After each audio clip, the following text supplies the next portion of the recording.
Hey guys, so this next cake is a salted caramel chocolate cake, and I'm going to show you how to build it and decorate it for a naked cake just before the decoration starts. This cake is only the decoration. So I'm starting with my first layer of chocolate and giving it a small and tiny layer, as you can see, of chocolate frosting. We still have a chocolate cake, so we still want that chocolate frosting inside. My rim or my dam or my wall around that chocolate frosting is going to hold my salted caramel in. I'm using about a half a cup of salted caramel filling between each layers. Now my second layer is going on.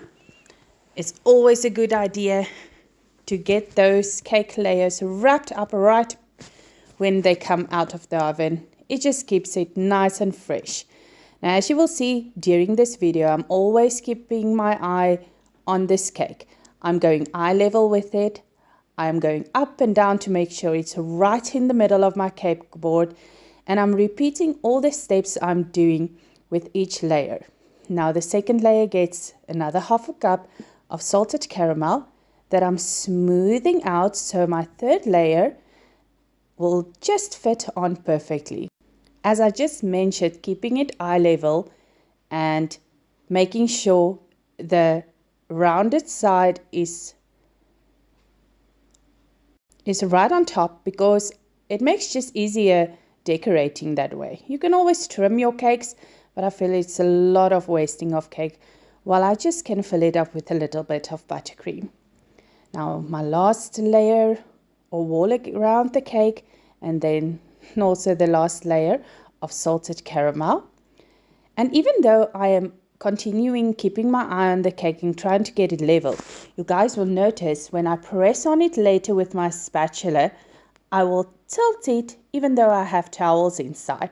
But never fear, because you guys can always recover from a lopsided cake. That's not a huge deal, and you don't have to take the whole cake apart or remove any of the dowels to get that settled. Even though I'm continuing to keep that eye on it, it will still turn out to go a little bit lopsided. Now this cake is traveling, so I do put in dowels.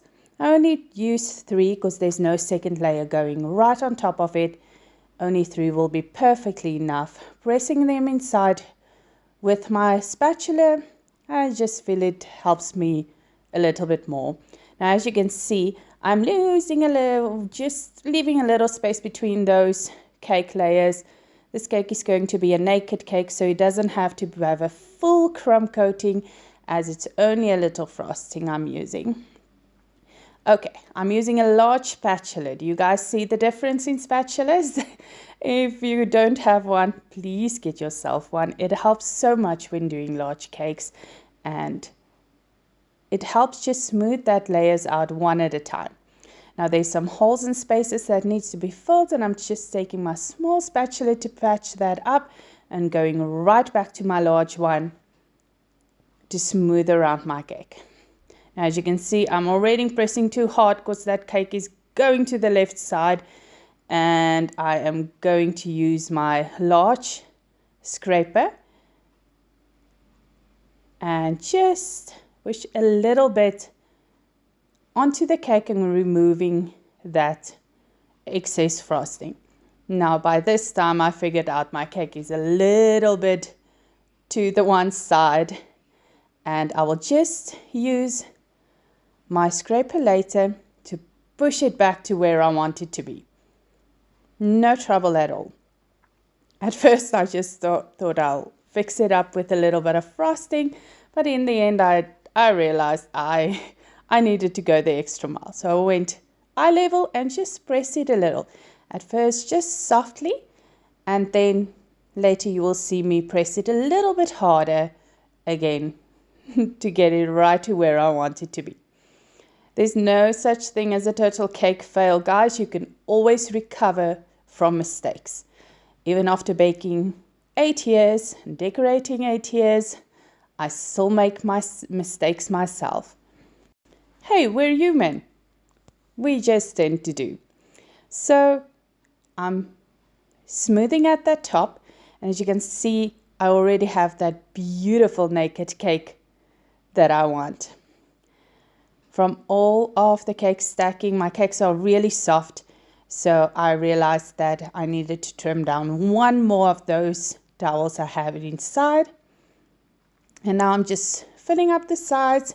There we go, one big push, and my cake is back to where I need it to be. I just love naked cakes. I love the way that cake comes through, especially doing chocolate cake with white frosting. Now we are just about done, and we finish up that top. I'm going to drop this cake into the fridge to crumb coat for at least an hour. If you can do it overnight, that will be so much more perfect, as this cake is really tall and you want your layers to really set out and to rest. That is our end cake, and in the next video I'll show you how to decorate it. Thank you so much for watching. See you in the next one. Bye bye.